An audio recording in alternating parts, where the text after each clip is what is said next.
Olá, Taubaté, você junto e conectado aqui com a nossa programação. Hoje é sexta-feira, 1º de novembro de 2024 e você confere comigo a partir de agora os destaques da edição de hoje. Tem os melhores shorts da nossa grade de programação. No Mix de Notícias, Prefeitura envia projeto à Câmara para renegociar dívidas de contribuintes. Este é apenas um dos destaques desta edição. Na hora do papo, o assunto é o Novembro Azul. Vamos conversar com Vitor Gibran Nunes, urologista. No quadro Audiência na Prática, vamos ver como a Lei Paulo Gustavo foi implementada aqui em Taubaté. Isso e muito mais a partir de agora no Mix da TV.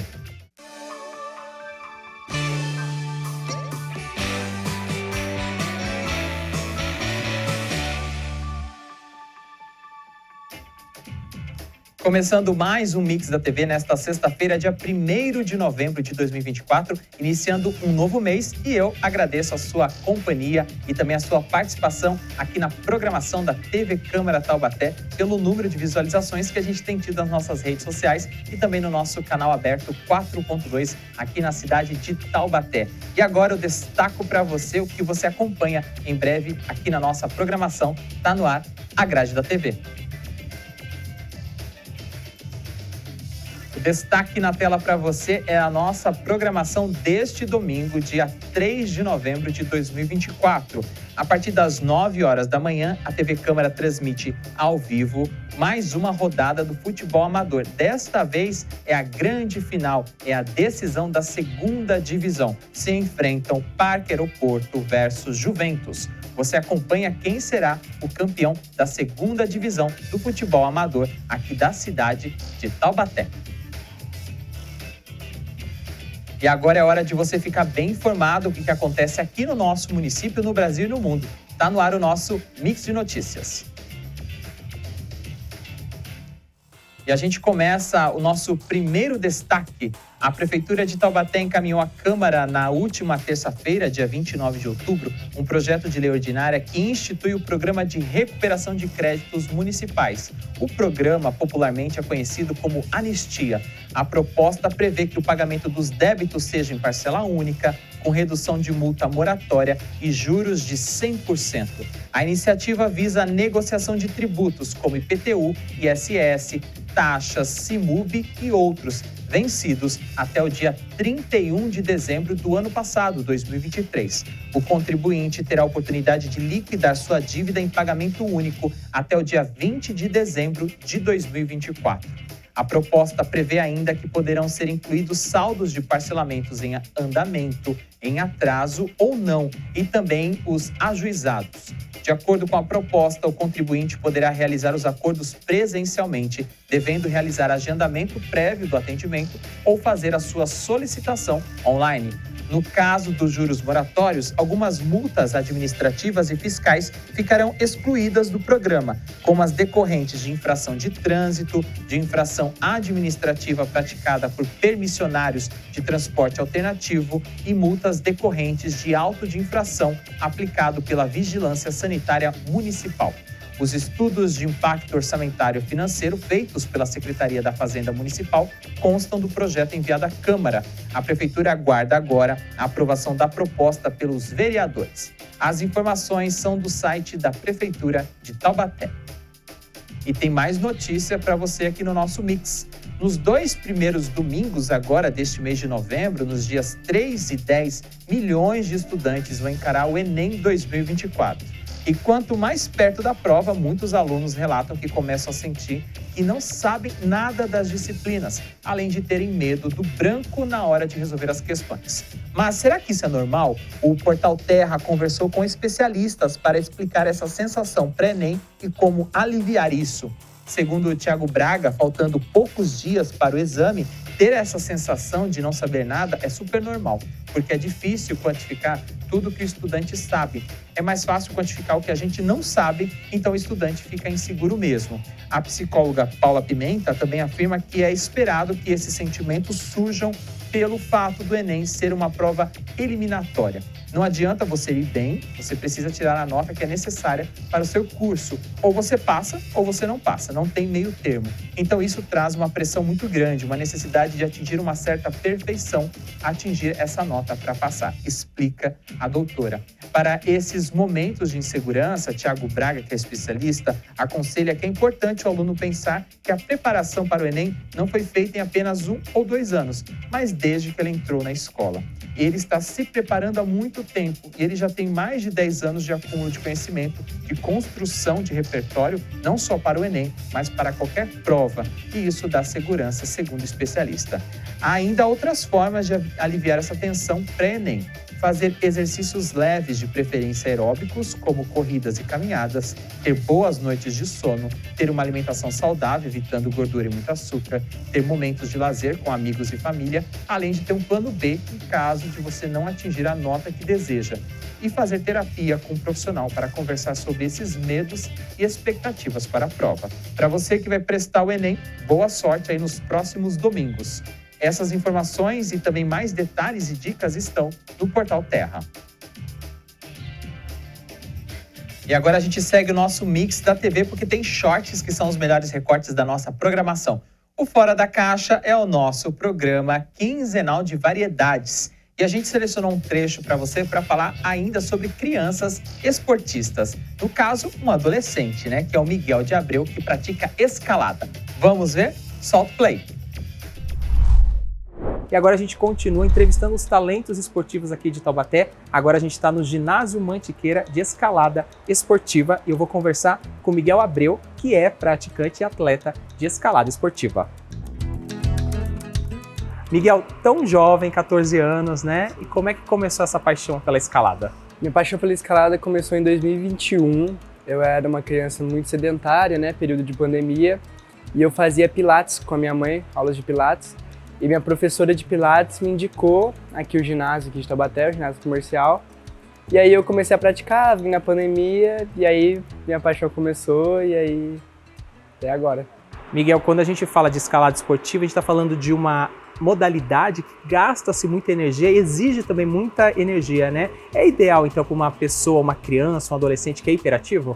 Com certeza. A escalada, ela gasta muito dessa energia. A pessoa que ela é muito hiperativa, às vezes tem problema de foco na escola, na hora dos estudos, a escalada é muito importante nesse quesito de foco, uma pessoa que ela tem hiperatividade. Eu acho que você começou talvez como uma brincadeira, como um hobby, como um passatempo, e isso virou uma profissão, né? Você imaginou que chegaria tão longe? Eu não imaginei que chegaria tão longe, tanto que quando eu conheci a escalada eu não tinha noção do quão grande ela era, mas eu sempre imaginei que eu queria ser um escalador para minha vida, assim. Quando eu comecei a fazer, eu comecei como hobby e eu pensei, esse hobby vai ser para a vida inteira. Aí que eu comecei a aprofundar meu conhecimento pela escalada e agora eu sou atleta oficial. Miguel, como é que foram os seus primeiros torneios, seus primeiros campeonatos? Meus primeiros torneios, meus primeiros campeonatos, eu tinha uma certa insegurança, porque eram os meus primeiros, né? Eu não sabia se eu ia me dar bem, como é que era um campeonato escalado, as regras eu também não sabia direito. Mas eu comecei a fazer muitas amizades na escalada. A escalada é um esporte muito unido. O pessoal é muito unido na escalada, tem vários ciclos de amizade. E eu comecei a fazer bastante amizades e agora nos campeonatos que eu participo, eu sempre tenho uns amigos para acolher, para conversar, para discutir sobre escalada, né? Isso é muito interessante do esporte. Miguel, quais federações você faz parte e quando foi sua primeira federação? Minha primeira federação foi pela ABE, que é a Federação Brasileira de Escalada Esportiva, que nesse ano agora ela se tornou Confederação Brasileira de Escalada Esportiva por causa da Federação Paulista de Escalada Esportiva. Eu sou federado ambos das duas e para ser federado, assim, tem que participar dos torneios, dos campeonatos, representar o esporte, representar a cidade. E para se federar, você faz uma inscrição no site e eles te aprovam. Quais foram os seus melhores resultados, suas melhores marcas, quais campeonatos que você mais se destacou? Bom, vamos um pouquinho mais do passado. Ano passado, que foi meu primeiro campeonato brasileiro, eu fui finalista do campeonato brasileiro, fiquei em 4º lugar do Brasil, do Sub-14. Eu era juvenil C na escalada, Sub-14 em idade. E esse ano agora eu estou no Sub-16, do juvenil B, E eu fiquei em terceiro lugar do ranking paulista. Atualmente eu estou em terceiro lugar. E eu fui quarto lugar do Brasil, estou em quarto lugar no ranking brasileiro de escalada. O Miguel ele faz parte do FADAT, né, que é o Fundo de Amparo ao Desporto Amador aqui da cidade de Taubaté, programa feito pela Prefeitura Municipal que beneficia vários atletas. Desde quando você é atleta do FADAT e isso fez diferença na sua profissionalização? Desde o início desse ano eu sou atleta do FADAT e, cara, é impressionante como faz diferença, né? É um auxílio, assim, principalmente porque tem muitos campeonatos na Copa Brasil, tem que viajar o Brasil inteiro. E a ajuda financeira que eles dão faz muita diferença na hora de comprar equipamento, manutenção, viagem e tudo. Miguel, escalada esportiva é um esporte fora da caixa, diferentão de tudo que a gente já conheceu? Muito fora da caixa, bem maluco, muito legal também. Você preparou agora uma série de manobras, podemos dizer assim? Eu preparei uma série, pode ser ditos como manobras, exercícios, que eu vou fazer 5 vias de boulder, uma de pulo, algumas de pulo, outras de equilíbrio e uma de resistência também. Então a gente vai acompanhar agora essa série aí de manobras, exercícios que o Miguel preparou pra gente aqui no nosso Fora da Caixa.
Então você acompanha essa série de exercícios que o Miguel fez aqui no programa Fora da Caixa. Miguel, parabéns aí pela resiliência, pela resistência, viu? Obrigado. Tem que ter muita força para praticar escalada, né? Sim.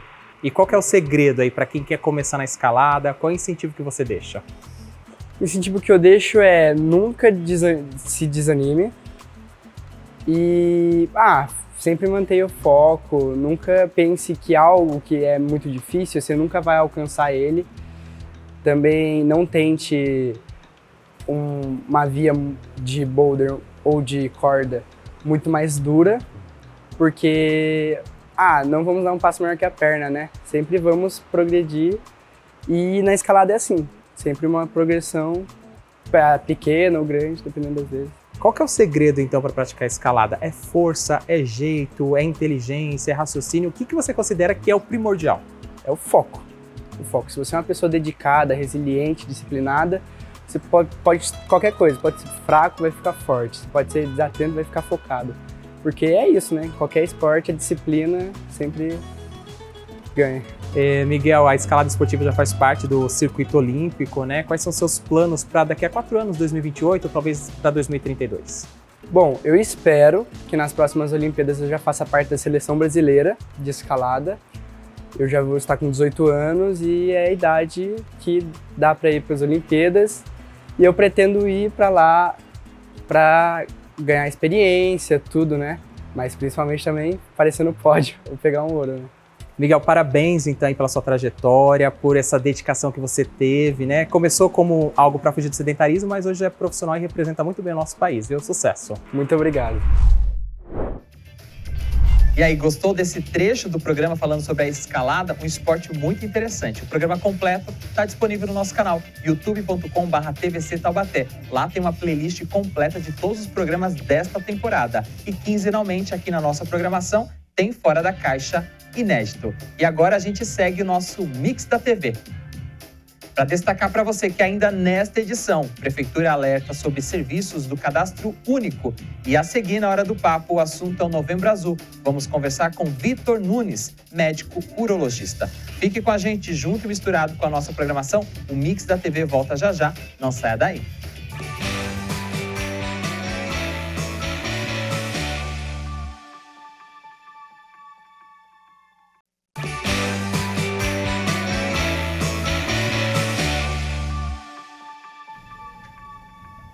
Estamos de volta com o Mix da TV nesta sexta-feira, 1º de novembro de 2024. E novembro é o mês de conscientização sobre o câncer de próstata. Este é o assunto de hoje da Hora do Papo.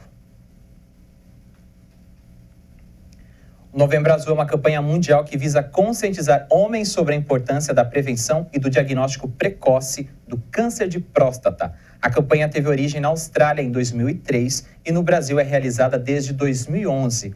O câncer de próstata é o segundo tipo de câncer mais comum entre os homens, sendo a causa de morte de mais de 28% deles. Para falar mais sobre este assunto, a gente conversa com o urologista Dr. Vitor Gibran. Doutor, obrigado pela presença, seja bem-vindo ao Mix da TV. Muito obrigado pelo convite, estou muito feliz aqui de poder conversar com vocês e, quem sabe, conscientizar mais os homens que estão em casa. Doutor, o que é a campanha Novembro Azul? O Novembro Azul, ele é uma campanha voltada para poder conscientizar o homem da importância do cuidado da saúde masculina. A gente fala principalmente do câncer de próstata, mas como por hábito o homem muitas vezes acaba não buscando o médico, a gente aproveita esse mês de conscientização e a gente busca tomar os cuidados da saúde do homem como um todo, né? Não só da próstata, mas também cuidar do homem como um todo. Às vezes parece um assunto fácil, né, que a população tem acesso às informações, a gente sabe que não é a realidade, principalmente dos homens brasileiros. Então, para a gente esclarecer alguns conceitos, o que é a próstata? A próstata, ela é uma glândula que ela fica ali junto do sistema urinário. Até tem uma confusão ali, às vezes, se a próstata fica no intestino, se fica no sistema urinário, por causa da questão do exame do toque, mas basicamente ela é uma glândula que fica junto do sistema urinário, então, e que está muito relacionado ali ao armazenar do líquido da ejaculação, da hora da relação sexual, né? Então, a próstata, ela, com o envelhecer, ela pode vir a ter alguns problemas, algumas doenças, né? Os principais problemas de doença que a gente pode ter é o crescimento da próstata por causa da idade e a gente tem a possibilidade também do câncer de próstata. Então, a ideia do Novembro Azul é a gente pesquisar se tem essa possibilidade do câncer de próstata. Como a gente está conceituando os termos, doutor, deixando todo mundo a par da situação, como é que a gente pode conceituar e entender o que é o câncer? O câncer, no caso do câncer de próstata, é quando a gente tem alguma alteração, uma formação que não era para ter formado daquela forma ali no caso da próstata. Então, ela tem uma proliferação inadequada e isso pode vir a ficar só localizada à próstata, mas também pode evoluir para outros órgãos. Quando a gente está falando do câncer de próstata, quais são os principais sintomas ou os primeiros sintomas que o homem sente e geralmente acaba indo buscar ajuda médica? Aí que tá, muitas vezes o câncer de próstata ele é assintomático. Muitas vezes o homem ele não vai ter sintoma nenhum. Quando a gente tem sintoma da parte urinária, que pode ser da próstata, geralmente está mais relacionado a um crescimento da próstata da idade e não tanto do câncer de próstata. E justamente por ser um câncer muito silencioso, ele acaba que é um câncer que muito mata, porque o homem acaba não sentindo nada, acha que não precisa procurar ajuda e quando descobre, muitas vezes já está numa doença avançada. Então, já que ele muitas vezes é assintomático, é um câncer silencioso, né, não se manifesta com sintomas propriamente dito, como que a gente pode fazer, né, o homem no caso, para ter esse diagnóstico precoce, né? Qual que é o tipo de prevenção? Perfeito. O que a gente tem que fazer? Todo homem, a partir de uma idade, ele deve procurar um urologista. Ao contrário da mulher, que muitas vezes, desde cedo, já procura o urologista, a mulher procura ginecologista para poder passar por uma avaliação, desde a época que já começou a menstruar, o homem não tem esse hábito. Então, se questiona muito, é uma coisa que sempre as pessoas perguntam, e aí, começa com 40, começa com 45, começa com 50, quando que é o melhor momento para começar a investigar o câncer de próstata? A recomendação, a gente tem grandes sociedades no mundo de urologia. A gente tem Sociedade Americana de Urologia, a gente tem Sociedade Europeia de Urologia, e a gente tem Sociedade Brasileira de Urologia. Sociedade brasileira, ela segue muito os conceitos da Sociedade Europeia de Urologia. Como é feita essa orientação? Se o homem tem algum fator de risco pro câncer de próstata, e aí quando a gente fala de fator de risco, a gente está falando de homens da raça negra, algum histórico familiar mais próximo, principalmente parentes de primeiro grau, irmão, pai, alguém que teve câncer de próstata na família. A gente tem algumas situações genéticas onde o homem sabe que tem um fator genético, menos comum aqui no Brasil, porque a gente não faz tanto teste genético por ser um exame muito caro, mas existem esses fatores. Então, quando o homem tem um fator de risco, o ideal é que a partir dos 45 anos ele comece uma investigação. E quando ele não tem um fator de risco, tecnicamente ele pode começar a partir dos 50 anos. Como é a recomendação que eu faço? Como tem essa variação, existe até a Sociedade Americana que fala para começar 5 anos antes, eu oriento o homem a procurar o urologista com 40 anos. Ele procurar o urologista com 40 anos não significa que ele vai necessariamente ter que fazer um exame de toque, ter que passar, mas pelo menos ele consegue conversar com o seu médico e decidir se ele realmente tem um fator de risco ou não, porque dificilmente o homem ali ele vai entender quais são os detalhes ali, o que realmente é fator de risco. Então, passa com 40 anos, discute com o médico qual é o melhor momento e, se chegou no melhor momento, como é feita essa investigação.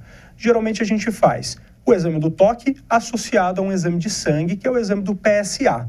O exame do PSA, ela é uma proteína que é produzida na próstata e essa proteína, ela eleva quando tem alguma alteração na próstata. Então, não necessariamente, obrigatoriamente, ela vai estar aumentada. Aí que entra o pulo do gato, que a gente tem que tomar o cuidado. Muitos homens acham que só o exame do sangue, o exame do PSA, às vezes já é o suficiente, que não tem necessidade de fazer algum outro exame. Apesar da gente saber que o PSA ele pode vir aumentado no câncer de próstata, não são todas as vezes que ele vem aumentado. Então, tem homens que têm câncer de próstata que o diagnóstico não foi feito através do exame do sangue, que foi feito através do exame do toque. E aí que entra, né, o famoso exame do toque, que muitos homens têm essa preocupação.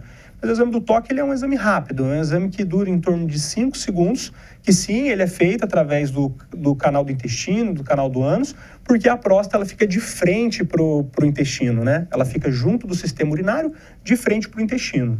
Quando a gente tem o câncer de próstata, ele cresce na zona periférica dessa próstata. Então, faz com que cresça um caroço, e aí nessa periferia, quando a gente faz o exame do toque, a gente sente se tem alguma nodulação, se ela é endurecida, se ela tem alguma característica que ligue um alerta para a gente e que indique a gente fazer uma investigação mais a fundo. Portanto, então, os dois exames são complementares, né? Um não exclui o outro. Isso, perfeitamente. São dois exames complementares. Doutor, além do fator hereditário, né, de você ter o pai, o avô, às vezes próximo, com um histórico de câncer na família, quais são os outros fatores de risco? A gente sabe que existem vários fatores de risco, geralmente, para os cânceres em geral. No caso do câncer de próstata, o principal fator que a gente conhece, né, que tem estudo comprovando, é a questão do sedentarismo e da obesidade. Tirando isso, a gente não tem outros fatores mais agravantes, mas principalmente a questão da obesidade. A gente sabe que cada paciente vai ter um tratamento diferenciado, mas quando o homem tem esse diagnóstico de câncer de próstata, como é feito esse tratamento, assim, na maioria das vezes? É um procedimento padrão? Vai depender muito do histórico desse paciente e do nível que está esse câncer? O câncer de próstata, ele acaba sendo tratado dependendo do estágio que ele está. Então, depende muito do momento que o homem descobre para poder conseguir o médico orientar ele quais são as melhores opções de tratamento. No geral, a gente tem algumas opções. A gente tem a cirurgia para o câncer de próstata, a gente tem a radioterapia, a gente tem o que a gente chama de bloqueio hormonal, que é uma forma de bloquear a testosterona no caso das doenças mais avançadas. Então, lembrando que a testosterona ela não vai causar o câncer de próstata, mas naqueles homens que têm o câncer de próstata mais avançado, a gente não pode fazer o uso da testosterona. E aí, além disso, existem medicações que podem bloquear a testosterona, não em todos os homens, mas naqueles com a doença mais avançada. Então, a gente tem uma gama aí de tratamento que acaba que a indicação da melhor opção do tratamento acaba dependendo, então, do estágio. Se a gente pega uma doença localizada, uma doença logo no início, o tratamento cirúrgico, a cirurgia é a melhor opção. Agora, dependendo do estágio da doença, às vezes a gente vai optar por outras linhas de tratamento. Doutor, tem uma forma de prevenção ao câncer de próstata? A gente pode dizer que é uma prevenção mesmo você tem todos os fatores de risco? A gente tem como prevenção os cuidados com a saúde no geral, né? Se a gente cria bons hábitos, a gente tem uma boa alimentação, se a gente tem uma boa qualidade de sono, se a gente faz atividade física, no geral a nossa saúde ela vai estar mais equilibrada. Como a gente sabe que o fator de risco maior é a questão da obesidade, a gente evitar ali o sedentarismo, combater a obesidade, então a gente ter esse cuidado, a gente muitas vezes evita o câncer de próstata. A partir do momento que ele recebe essa recomendação de fazer os exames complementares, né, o de sangue, também o de toque, é rotineiro? Qual que é o período, assim, de quanto em quanto tempo esse homem precisa refazer esses exames? Depende um pouco em relação a como estão esses exames. Na maior parte das vezes, se os exames estão normais, é possível que esse homem passe com o urologista uma vez ao ano e, a partir desse acompanhamento uma vez ao ano, discutir cada caso, qual é o melhor momento de realizar novamente o exame do toque e repetir o exame do PSA. Doutor, eu creio que a gente conversou sobre vários assuntos, né? A gente falou de tratamento, prevenção, então eu acho que a gente conseguiu passar o mínimo de informações aqui para a população. O senhor tem experiência na área com vários homens já relacionados a esses casos, né, de prevenção e tratamento. Tem alguma dica, algum macete, alguma mensagem final que o senhor gostaria de deixar, um alerta que vai ajudar essa população? Pode ser masculina, pode ser a feminina que está assistindo a gente, que geralmente repassa essa informação ao público-alvo. Perfeito. A gente agradece muito, principalmente as mulheres, né, as esposas, as mães, as filhas, que muitas vezes acabam que pegam no pé do homem para poder se cuidar. O Novembro Azul ele é um momento que a gente usa para conscientizar sobre o câncer de próstata. Mas por que não cuidar da saúde como um todo? Eu falo que o urologista ele é o médico do homem e muitas vezes ele tem que abraçar o homem igual a ginecologista muitas vezes abraça a mulher. Então aproveita que você mulher ou então você homem, vá ao médico, busque ali não só a avaliação do câncer de próstata, mas a avaliação da saúde como um todo, para que você viva muitos anos com qualidade do lado da pessoa que você gosta. Doutor, muito obrigado pela disponibilidade, ter vindo até o Mix da TV, compartilhado essas informações. Outubro agora também foi o mês do médico, eu já quero estender também os parabéns e até uma próxima oportunidade. Eu agradeço pela oportunidade, a gente se vê num próximo momento. E assim a gente encerra a Hora do Papo desta sexta-feira, 1º de novembro, conversando com o Dr. Vitor Gibran, que é urologista, e trouxe essas informações importantes sobre esse mês que está começando agora, novembro, essa campanha Novembro Azul. Espero que você estenda essas ideias e informações aí para seus parentes, amigos e colegas. A seguir no Mix da TV tem mais shorts da nossa programação. Fique junto e misturado com a gente, o Mix da TV volta já já, não saia daí.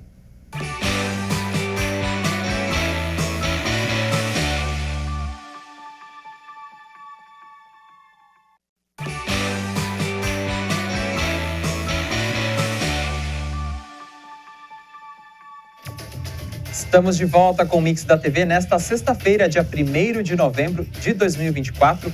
Muito obrigado pelo carinho da sua audiência, pela sua participação. Mas para que tudo isso aconteça da melhor maneira possível, você pode participar aqui do Mix da TV. Por isso, entre em contato conosco. Estão aí na tela os canais para você participar aqui do Mix da TV através do nosso e-mail tvcamara.tte@gmail.com. Você manda a sua dúvida, sugestão, crítica através das nossas redes sociais. Você pode acessar o youtube.com/TVC Taubaté. Lá você assiste ao vivo a nossa programação. Pode voltar e assistir até 12 horas o conteúdo que acabou de ser exibido. Quando tem programa ao vivo aqui na nossa emissora, você também acompanha pelo facebook.com/Câmara Taubaté. Lá você comenta, compartilha e fica por dentro de tudo que acontece nas nossas redes sociais. Para quem está mais antenado ainda, Instagram e TikTok no @Câmara Taubaté. Agora, se quiser mandar aquele áudio, aquele vídeo ou aquele texto, pode utilizar o nosso WhatsApp, o DDD é 12 3625 9525. Portanto, estão na tela os canais para você participar aqui do Mix da TV.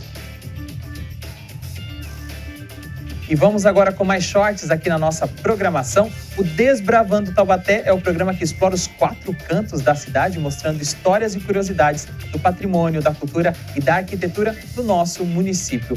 Neste ano, nós fizemos um Desbravando Taubaté uma apresentação especial relembrando como foram os melhores momentos da temporada passada. E neste trecho que nós selecionamos, o assunto é religiosidade. Então vamos ver? Solta o play! Agora a gente segue relembrando os melhores momentos da primeira temporada, mas falando de religiosidade. O programa desbravou diversos pontos de fé no município. Um dos grandes feitos da nossa equipe foi ter tido acesso às relíquias, tanto no santuário quanto na catedral. É o que a gente vai acompanhar no VT a seguir. Na igreja de Santa Terezinha, o programa teve acesso às relíquias da santa e também às relíquias dos pais dela, que são São Luís Martã e Santa Zélia. No santuário, há um pedaço do hábito, do cabelo e do osso de Santa Terezinha. No caso dos pais, as relíquias estão no mesmo relicário. É um pedaço de roupa de cada um dos santos. Na Catedral de São Francisco das Chagas, o programa teve acesso a outras relíquias, como a de São Benedito, São Luís Gonzaga, São Vicente de Paulo, São Francisco das Chagas, Santa Clara de Assis e também relíquia de Santa Teresa d'Ávila. Quando o assunto é espiritualidade, Taubaté tem uma rica história para desbravar. Agora eu vou conversar um pouco com o Raul, que faz parte da nossa equipe na área de finalização. Seja bem-vindo, Raul. Obrigado pelo convite. Como que é ver seu trabalho indo ao ar na TV? É muito gratificante a gente poder ver um programa desse porte sendo finalizado da melhor maneira possível para que o público, possa assistir. E toda a produção por trás também foi muito legal ter participado. Você participou de vários programas. Qual que chamou mais atenção? Catedral, santuário ou a capela? Eu acho que o Santuário da Santa Terezinha foi o mais impactante, assim, na minha visão, porque a arquitetura do lugar ajudou bastante no resultado final, os elementos, todos os itens, as cores do lugar. No momento da finalização, acho que foi o mais impactante para mim. Raul, obrigado pela sua participação, viu? Obrigado. Parabéns pelo seu trabalho. E a gente continua falando de religiosidade. Lá no roteiro histórico, a gente também foi na Capela de Santana e conheceu detalhes do rito bizantino. E a gente tem um rico material. Agora a gente vai ver um trecho inédito que não foi ao ar no programa e você vai acompanhar aqui nesta apresentação especial. Aqui acontecem duas festas importantes, né? Dedicadas a Santana. Quais são essas festas ao longo do ano aqui? Nós fazemos duas festas, que é Santana e São Jorge, diferente do rito latino. O rito latino também comemora Santana. A diferença que eu falei para vocês é no dia só, né? E São Jorge, os latinos praticamente abandonaram a comemoração de São Jorge. E nós nunca abandonamos. Tem alguns lugares que ele é conservado, né? Por exemplo, na Bahia, existe muita devoção a São Jorge. No Rio de Janeiro existe muita devoção, mas na grande maioria das paróquias latinas ele foi completamente esquecido. E aí, gostou deste assunto relacionado Desbravando Taubaté especial? Acesse o nosso canal no youtube.com, que lá tem uma playlist completa de todos os programas da temporada 2023 e agora também da temporada 2024. E futuramente a gente espera fazer uma nova temporada especial para você. E agora a gente segue o nosso Mix da TV. E agora tem mais shorts aqui da nossa programação. O Boletim Câmara, o nosso telejornal diário, sempre tem entrevistas especiais com assuntos do nosso dia a dia. E neste trecho que nós selecionamos para você, o Dr. Bruno Boller fala sobre o uso responsável das redes sociais. Vamos ver? Solta o play! E hoje nós recebemos aqui nos nossos estúdios o advogado Bruno Boller. A gente vai falar sobre os perigos e boas práticas nas redes sociais. Doutor Bruno, seja muito bem-vindo. Obrigada por aceitar o nosso convite. Olá, Ana. Bom dia. Obrigado pelo convite. É sempre um prazer estar aqui. Vamos lá, para a gente começar. O senhor considera que atualmente a gente tem mais riscos e perigos na internet ou a gente tem mais cordialidade e interação social? Infelizmente, mais riscos. Nós temos um número maior de crianças utilizando e não observando as normas mínimas de regulamentação das redes sociais. Então, isso é um risco para as crianças que acabam ficando expostas. A maior parte das redes sociais, pelo menos que eu tenho contato ali, que verifico essa informação, elas são restritas para pessoas de até 18 anos. Então, direcionadas aí para maiores de idade. Como que fica aí a fiscalização para as crianças que utilizam, como o senhor bem colocou, que são aí as mais prejudicadas, que estão em mais risco? Na verdade, é um trabalho para os pais. né? Os pais precisam fiscalizar o uso da rede pelos seus filhos. Então, quando aquelas notas iniciais, quando vai de aceite para ingressar numa rede social, até o limite mínimo são 13 anos. E a maioria das pessoas não se dão conta. Então, dos 13 aos 18, o responsável pelo uso acaba sendo os pais. Então, os pais têm o dever de acompanhar, de fiscalizar o uso desses menores para evitar qualquer tipo de problema. E quando a gente fala em problema, em perigo, do que a gente está falando? Quais são as infrações, os crimes que podem ser cometidos na internet? Então, as pessoas às vezes imaginam que a internet é uma terra sem lei, né? Que acontecem e ali existem muitos perigos. Nós vemos golpes de cartão de crédito, mas nós temos coisas muito pior, como pedofilia, que as crianças estão expostas, né? Nós temos crimes contra a honra, de xingar um outro, entre outras coisas. Então, assim, o crime também está presente dentro das redes sociais, dentro da internet. Então, eventualmente, o seu filho pode ser uma vítima, ou, de repente, no escrever alguma coisa, também pode se tornar o autor. De repente, ele pode escrever algo ofensivo com um colega, com uma outra pessoa, e também praticar um ato delituoso. Então, é importante a fiscalização pelos pais. E quando a gente pensa em responsabilizar um usuário por esse tipo de comentário e em se tratando de um menor de idade, como que fica? Então, a pessoa ofendida, ela pode fazer um boletim de ocorrência e, através da identificação, seja do computador ou do aparelho telefônico, eles vão chegar na autoria. Então, como ele é menor, e aí, dependendo até da idade, ele não pode ser responsabilizado, quem é o responsável por aquele menor? O pai. O pai vai responder pela atitude do filho. Então, se você não fiscalizar o que o seu filho está fazendo, a consequência pode acabar sendo o pai. Agora, ainda falando sobre esses comentários, eu quero falar mais especificamente de algumas situações. Existem grupos aí em que as pessoas trocam indicações de prestadores de serviço, de comércios, e geralmente as pessoas emitem a opinião delas com relação a esses serviços. Até que ponto a gente pode ser verdadeiro quando você enfrentou algum tipo de problema? Ao falar mal, ao reclamar, ao expor uma situação que de fato aconteceu, mas ali você está, de certa forma, falando mal daquele prestador de serviço ou daquele comércio. Hoje é muito comum. A pessoa, ao invés de tentar resolver o problema, prefere na rede social xingar o prestador que não respondeu àquela expectativa. Então, assim, você até pode narrar a sua experiência, desde que você tire o sentimento de frustração, de raiva que você ficou. Então, você pode até apontar que você contratou determinado prestador e ele não atendeu o prazo, ele não usou o material adequado e ponto. A partir do momento que você torna esse comentário ofensivo, você pode responder por aquilo. Então, assim, pode ser verdadeiro? Pode. Pode narrar uma experiência? Pode. Mas você precisa tomar os cuidados necessários com as palavras que você vai usar.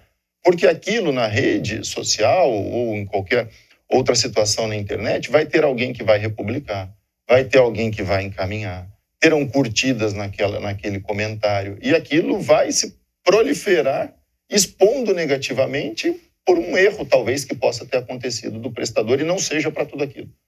Então, tome cuidado com o que você vai escrever, porque você pode ser responsabilizado civil e criminalmente, dependendo do que você escrever.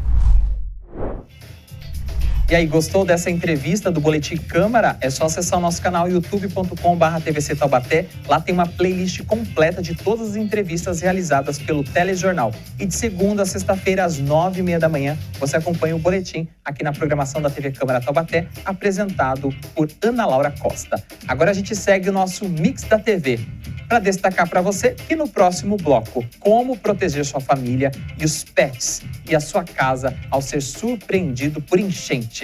E ainda tem short aqui na nossa programação sobre desafios para aumentar a doação de órgãos. Tudo isso e muito mais a seguir aqui no Mix da TV.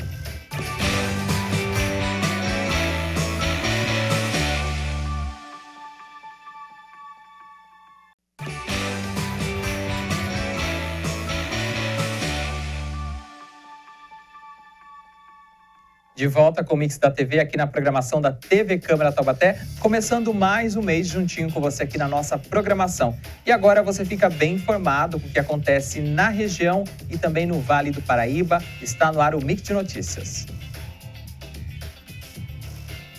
Destaque para você, a Prefeitura de Taubaté, por meio do setor de cadastro único, informa que a coleta de informações e registro de dados também podem ser realizadas por visita domiciliar, conforme a portaria MC número 810 de 2022, que define procedimentos para a gestão, operacionalização, cessão e utilização dos dados do cadastro único para programas sociais do governo federal.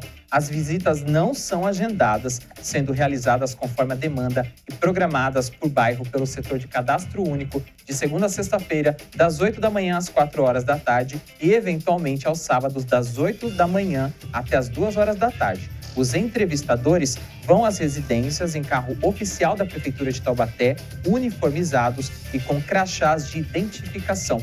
O cadastro único cumpre o papel de cadastrar e orientar a população na inscrição de diversos benefícios sociais e programas como o Bolsa Família e o BPC, que é o benefício de prestação continuada. Para ter direito aos benefícios, é preciso que os cadastros sejam atualizados a cada 2 anos ou em caso de mudanças dos dados registrados.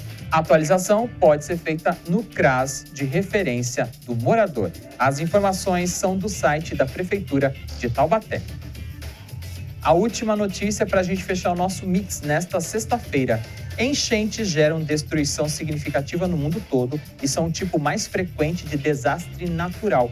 Segundo dados da NASA, somente em 2023, 164 desastres globais de inundações foram registrados em todo o planeta.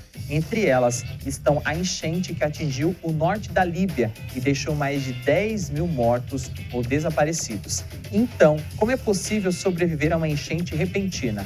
Há recomendações que podem aumentar as chances de sobrevivência.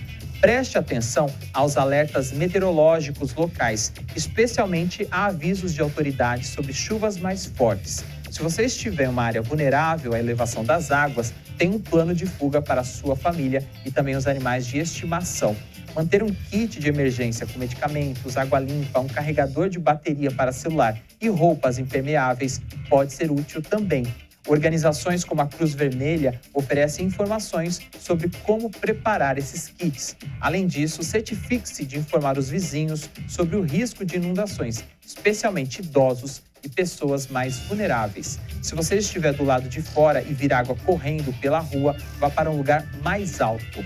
Evite caminhar ou dirigir por áreas inundadas. Especialistas dizem ser necessário menos de meio metro de água corrente para levar uma pessoa ou até mesmo um carro embora. Segundo a OMS, o afogamento é responsável por 75% das mortes em desastres de inundação. Além disso, a água carrega detritos perigosos que podem causar ferimentos graves, incluindo cabos de energia que podem causar choques elétricos letais. Tampas de bueiros podem ser arrancadas dos esgotos durante inundações e assim há o risco de cair nos buracos ao se caminhar por ruas já inundadas. Se você estiver dentro de casa, desligue a chave geral de eletricidade. Faça o mesmo com gás e água. Quando possível, mova móveis e aparelhos elétricos para andares ou lugares mais altos. Deixe o local se os níveis de água começarem a subir. Tem mais dicas no site da BBC News Brasil, onde você encontra outras recomendações sobre o assunto. E agora tem mais shorts aqui na nossa programação. No Conexão Popular sobre doação de órgãos, os convidados comentaram sobre os desafios para aumentar as campanhas de doação. Vamos ver? Solta o play. E quais são os desafios para a gente aumentar hoje a doação de órgãos no Brasil? Eu acho assim, o grande desafio hoje é a formação da consciência, conscientizar a população. Esse é um trabalho que temos que fazer, conscientizar a população, trazer uma certa confiança. Infelizmente, a população ainda não confia muito, acha que vai ter tráfico de órgãos, que ainda tem isso, mas isso não é um fato tão comprovado assim. Então, o grande desafio nosso hoje é a questão mesmo da formação da consciência. Foi um trabalho aí do filho do Fausto Silva, que quer mudar a lei, tornar a adoção presumida. Pode até ser, mas eu acho que sem uma conscientização, dificilmente vamos aumentar a doação de órgãos. Eu concordo nesse sentido, né? Até tem um projeto que não seria de doação de órgãos, mas doação de sangue, né? Que a gente faz os alunos irem doar a cada 90 dias sangue. E mesmo assim você vê que falta esse lastro, né? Da pessoa pensar no próximo. Até brinco em sala que o cheiro das rosas fica na mão daquele que as entrega, né? Então, assim, a ideia é de olhar o bem sem pensar quem. Mas as pessoas não têm esse hábito, né, de ir lá estabelecer a doação, que não é de órgãos, mas de sangue. Então, se há de sangue, que é bem menos, vamos colocar assim, problemático, né? Ou seja, tem bem menos requisitos, já tem alguns entraves por parte da sociedade, precisa de fato fazer um estudo, né? Uma questão de educação em base para que a gente consiga aumentar esse número, esse índice de doadores. Só uma questão, o doutor Fernando falando aí de sangue, se vocês estão acompanhando o grande debate que está tendo agora, né? A modificação, porque a lei no Brasil proíbe a venda de qualquer órgão, inclusive sangue, né? E agora está para ser aprovado você poder vender sangue. O plasma. O plasma. Então, isso vai entrar numa questão de todo o comércio. Claro, entra um debate ético, bioético aí, né? O que eu posso vender do meu corpo, o que eu não posso vender. Mas também um debate sociológico, econômico, né? Quem vai vender seu plasma, né? Quem vai vender? Se tem um lugar que eu vou doar gratuitamente, outro vai me pagar, eu vou onde vai me pagar. Muitos vão fazer isso, pode se tornar um problema social muito grande, né? É verdade. E, por falar em venda de órgãos, né, já que o Mário entrou nesse assunto, o Irã é o único país no mundo que permite a venda de órgãos. Quais seriam essas implicações legais caso o Brasil viesse um dia a aprovar isso? A venda de órgãos é difícil o Brasil vir a aprovar, né? Até por causa da questão do próprio Código Civil que estabelece isso, que a doação, né, pelo próprio nome, ela é gratuita. Até quando a gente fala em sala, uma outra percepção da barriga de aluguel, a expressão barriga de aluguel também está errada. Hoje a ideia é de uma barriga solidária pela ideia do princípio da solidariedade. Então, assim, a venda não teria como ela, de fato, ser repaginada, a não ser que a gente mude o próprio ordenamento, o próprio código e a própria Constituição, né? O que poderia até acontecer com uma nova Constituinte.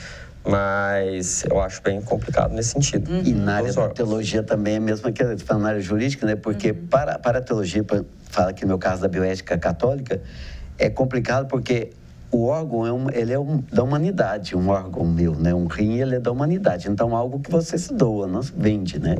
Então, tem esse princípio todo. É um direito da humanidade ter um órgão meu que, de repente, não tem mais uma utilidade para mim. Então, isso é uma questão, um debate ético também, né, na venda. Eu sei de países já tentar negociar até mesmo pena para pessoas, para os presidiários, reduzir penas, se doarem, né? Então, há toda uma questão de... Até aproveitando nessa parte de sangue, entrando nessa vereda, né? Dentro das penas chamadas não privativas de liberdade, mas restritivas de direito, que substituem as privativas de liberdade, já foi pensado em estabelecer a doação de sangue, né, como uma forma de diminuir o tempo do apenado. Acontece que, uma vez conversando com a diretora, né, do Instituto, ela me pontuou para que isso não fosse feito. Por quê? Porque a gente tem um processo de triagem dentro da doação de sangue, da mesma forma que acontece com a doação de órgãos, né? Depois até o Percival, eu acho que tem que se manifestar, né, com propriedade nesse ponto.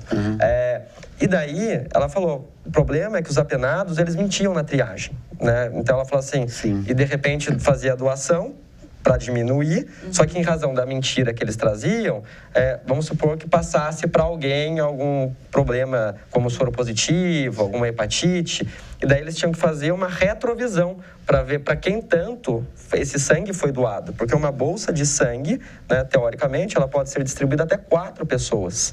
Então, olha só, né? Daí eles falam assim, então vamos com calma, apesar da ideia ser uma ideia positiva, né, tem outros pontos a serem valorados. Agora, e às vezes aproveita também da própria vulnerabilidade da pessoa para, às vezes, para uma exploração, né? Quer dizer, uma questão mais ética, né? A pessoa está num estágio de vulnerabilidade maior, aí podemos explorá-la. E aí, gostou desse trecho do programa falando sobre doação de órgãos? O programa completo está disponível no nosso canal, youtube.com/TVC Taubaté. É só procurar a playlist Conexão Popular. E agora a gente segue aqui o nosso Mix da TV.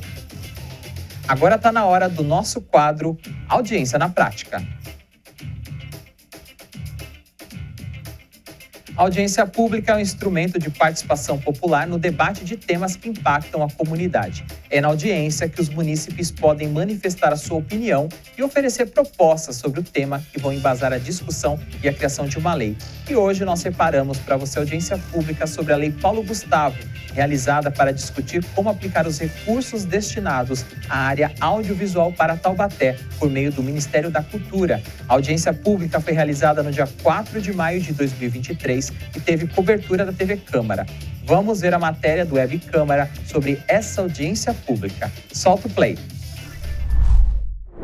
No dia 4 de maio, a Câmara de Taubaté realizou audiência pública para debater a distribuição dos recursos provenientes da Lei Complementar Federal 195, conhecida como Lei Paulo Gustavo.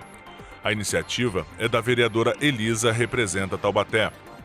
Sancionada em 2022, a lei promove auxílio emergencial ao setor cultural, em especial ao audiovisual. A Prefeitura busca artistas e produtores de conteúdo que possam receber esse recurso. De acordo com o coordenador-geral do Ministério da Cultura, Binho Perinoto, parte do recurso é destinado para a cultura geral e parte é exclusiva para os produtores de conteúdo audiovisual, o que inclui a produção de filmes e curta-metragens, a finalização de obras já filmadas, a realização de cursos, entre outros. O secretário de Cultura, Fernando Pascoal, explicou que Taubaté já mantém um Fundo Municipal de Cultura apto a receber os recursos enviados pelo Fundo Nacional de Cultura. O repasse total previsto para Taubaté é de 2,4 milhões, sendo 1,3 milhão para a produção audiovisual, 298 mil para apoio às salas de cinema, 150 mil para formação e capacitação e 711 mil para apoio às demais áreas. O assistente de gabinete Rafael Soares lembrou que a audiência aconteceu no dia em que a morte do artista Paulo Gustavo completou 2 anos e falou sobre a importância da participação dos artistas no evento. Também participaram da audiência os vereadores Alberto Barreto, Neneca Luiz Henrique, João Henrique Dentinho e Vivi da Rádio. Você pode rever o vídeo no canal da TV Câmara Taubaté, no YouTube. Em setembro, foi aprovada na Câmara a Lei 5.869 de 2023, que disponibilizou pouco mais de R$2.400.000 para a cultura da cidade. Vamos acompanhar a matéria do Web Câmara sobre a aprovação desta lei. Solta o play. Os vereadores aprovaram, na sessão do dia 19, o projeto de lei do prefeito José Saldi, que autoriza a abertura de crédito especial no valor de R$2.469.456,17. A verba será utilizada pela Secretaria de Cultura e Economia Criativa. O documento viabiliza o recebimento dos recursos da Lei Paulo Gustavo, que promove apoio financeiro do governo federal para a execução de ações emergenciais destinadas ao setor cultural, que sofreu com os efeitos da pandemia da Covid-19. A proposta foi incluída na ordem do dia a pedido do líder do governo na Câmara, o vereador Richardson da Padaria. Com a convocação de sessão extraordinária, ela passou por 2 votações e só depende da sanção do Executivo. Com a aprovação da lei, diversos projetos culturais foram submetidos e aprovados na Secretaria de Cultura e Economia Criativa, recebendo, assim, recursos para o seu desenvolvimento. E no dia 3 de outubro deste ano, no Teatro Metrópole, ocorreu a primeira edição do Curta Cena, que mostrou ao público produções criadas a partir da Lei de Incentivo Nacional Paulo Gustavo. Aqui, no Mix da TV, você vê a audiência virar lei e a lei virar prática. E assim a gente chega ao final de mais um Mix da TV aqui na programação da TV Câmara Taubaté. E eu lembro você que neste domingo tem a final do Campeonato Amador da 2ª Divisão ao vivo na tela da TV Câmara. A partir das 9 horas da manhã você acompanha Parque Aeroporto versus Juventus. Muito obrigado pelo carinho da sua audiência, um bom final de semana e até segunda-feira com mais um Mix da TV.